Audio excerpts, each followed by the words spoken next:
Клавдий Слубан е френски фотограф от словенски происход, роден в Париж на 3 март 1963 година. Детството му минава в словенско село Ливолд, където живее до около 7 години и половина. После се връща във Франция.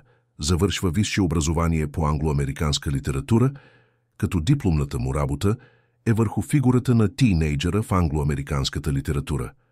Изучава фотография още от 14 годишен и усвоява класическия черно-бял зърнест отпечатък в ателието на легендарния майстор на сребърната фотография Жорж Февре, един от главните кописти на Картиер-Бресон. Това е важно, защото формира естетиката му. Дълбоки, богати черни тонове, силни сенки, почти матово-сребърен характер на отпечатъка, без никакъв гланц. Преди да се отдаде изцяло на фотографията, Слубан преподава английски в Париж и превежда словенска поезия. Той не се позиционира като фоторепортер в смисъла на новина, не гони събитие, не гони сензация. Сам го казва, не е военен репортер и отказва да снима директна фронтова жестокост, дори когато е бил физически в югославските войни – Вуковар, Дубровник, Осиек. За него фотографията не е доказателство, а изследване на човека и на атмосферата. Той е независим. Пътува по суша с влак, автобус, кораб, пеша. Сам с раницата си, с фотоапарат лейка на рамо. Работи бавно, циклично, години по една тема, град по град. Днес Слубан е считан за една от ключовите фигури на съвременната европейска черно-бяла и авторска фотография. Лична, литературна, морално ангажирана, далеч от екзотика и туристическа картинка. Слубан снима почти изцяло в черно и бяло. Контрастът е силен, сенките са плътни, често с подчертана с голям шум. Тоновете му са типични за класическа сребърно-желатинова естетика, не за дигитален. Това не е красив документ. Това е почти литература в кадър. Мрак, сняг, мъгла, загуба, самота. Той работи с лейка, 35 мм, филм, естествена светлина, без спектакъл. Самият той се определя като фотографът с лейка на рамото, снимащ на черно-бял филм. Много от сериите му са заснети с сравнително къси и нормални фокусни разстояния, което подсказва близост до хората и средата. Често кадърът е квадрат, но това не винаги значи среден формат. Често става дума за кроп и за композиционен избор, да се мисли в квадрат заради геометричната строгост. Това дисциплинира кадъра. Хоризонтът не диша широко, а стои затворен, задушен, което отговаря на темите му. Затвори гранични пространства, студени брегове, постсоциалистическа урбанистика. Слубан често снима извън сезона, по негови думи зимата, студ, сняг, мъгла. Той обяснява, че обича да снима в моменти, когато мястото не е красиво по туристически начин. Това подчертава празнотата, безвремието и усещането за отчужденост. Има вътрешно състояние. Много често хората са силуети, сенки, отражения, лицата са портрет за паспорт, фигури в средата, като в литература, където героят е част от мястото, а не отделно от него. Той работи бавно, година след година, като литературен цикъл. Казва, че фотографията му е пропита от литература и пътуване. Вдъхновява се от романа като форма. Плавно, бавно развиване на тема, не единичен кадър за новинарския канал. Слубан продължава да работи с сребърни плаки и тъмна стая. В описанията на неговите изложби се подчертава и аспектът на класическия сребърен печат и характерната му плътна черна тоналност. Слубан не снима директно битката. Той снима последствията, тишината, изоставянето, пустите гари, хората между граници. Това е визуална археология на разпада, entre parentheses, Adolescent Prisons, стартирано 1995 и продължава. Дългосрочна работа вътре в затвори за непълнолетни. Франция, Флюри-Мерожи, Русия, Словения, Грузия, Сърбия, Гватемала, Ел Салвадор и дърча тук. Той не е просто фотограф, който влиза и снима клетките. Той изгражда фотоработилници за лишени от свобода младежи. Дава им фотоапарати за еднократна употреба. Учи ги да проявяват, да копират, да мислят визуално. И после организира изложби на самите затворници вътре в затвора. Дори кани Анри Картиер-Бресон, Марк Рибо и Уилям Клайн да влязат и да говорят с тези момчета.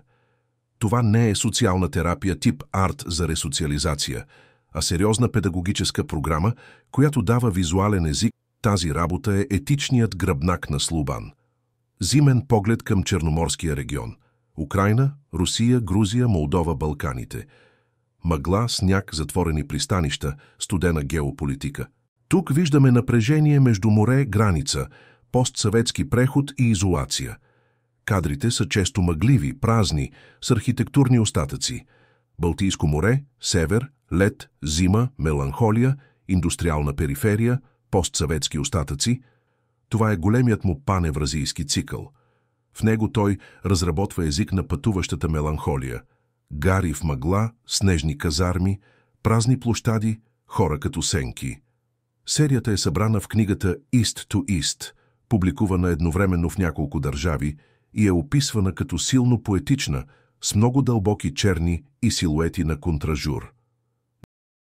Кергелен, Иле де ла Дезоласион, резиденция сред френските субантарктически острови Кергелен, заедно с учени и технически персонал, като част от културна програма на ТАФ. Резултатът са фотографии за изолацията и суровостта на един от най-самотните обитаеми острови на планетата. Elsewhere Here, Ailleurs Ici. Ретроспективен поглед. Ретроспектива на 3 десетилетия работа, показана през 2024 година Джакопич Галери в Любляна. Изложбата Elsewhere Here включва над 150 фотографии и е описана като най-голямата му междинна ретроспекция до момента. Слобан е фотограф от типа книга плюс изложба. Почти всеки проект ражда книга. Това е важно за начина, по който се консумира работата му. Тя е последователна, с ритъм, не отделни кадри. Темата за малолетните лишени от свобода. 10 ans de photographie en prison, 2005, книга плюс DVD.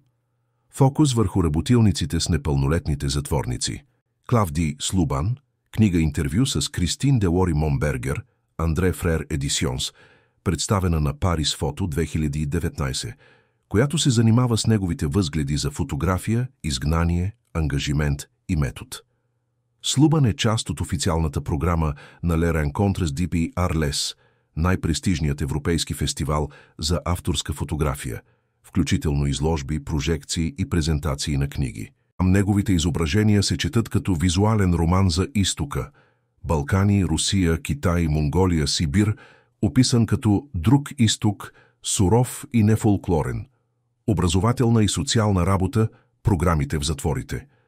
Това е отличителната му черта. Как работи и снима. Резюме. Дългосрочни цикли, не единичен асайнмент. Един цикъл, шейкаш няколко години, често няколко държави. Пример – Транссибериадес, East to East, от Източна Европа до Китай и Япония, снимано в продължение на години, не в рамките на командировка. Физическо присъствие. Той отива, живее там, влиза дори в затвори. Това му дава достъп, доверие и дълбочина. Не влиза да направи 2 часа в килия и обратно. Говорим за години работа с лишени от свобода и дори съвместни изложби вътре в затворите. Етика. Той не романтизира мизерията, не прави екзотика от страданието. Той се движи по ръба на новината, но никога не снима като журналист с дедлайн. Вместо това изгражда поетично свидетелство за състоянието на света. Сам той казва, че предпочита да откривам, а не да покривам новина. Формат книга плюс изложба. Практически всеки цикъл приключва в фотокнига и в институционална експозиция. Това е моделът му за авторска видимост и е и причината да е считан за един от важните фотографи в днешната европейска сцена. Обучение, мастер-клас. Слобан води дългосрочни майсторски класове.